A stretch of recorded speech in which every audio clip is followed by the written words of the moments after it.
Հադե նրանք կերել են դուք, բերել եք, բեկել դուք եք ուտում էլի, պրյամոյ։ Այն ժամանակ նախարարը ես իմ 100 հատ տրյուկ արել, որ 1 միլիոն փող բյուջեից գրվի, ես մարդը պրյամոյ 5 միլիոն եմ տալի, քեզ ինչ գնա քեզ մտքնի էլի։ Աշխատանք,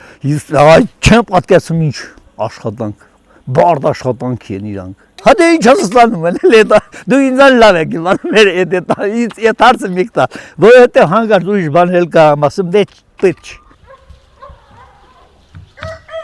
Հատե մարդը ճիշտ ասում, ասում վերադարձնում եմ ժողովրդին բաժանում, հետել են մեր ժողովուրդը։ Դե նրանց մեջ է բաժանել էլի, քո աշխատավարձը բարձրացել, դու թալանից փող ստացել ես, ես ինչ եմ ստացել։ Ինչ որ ալիքով քեզ այդ փողից պետք է հասնի, թե չէ դու ես Հայաստանի քաղաքացի։ Այդ թալանից փող չհասել, չգիտեմ, կարող է հետո իմ փողն էլ տա, բանի չգիտեմ, հույս չեմ բան էլի։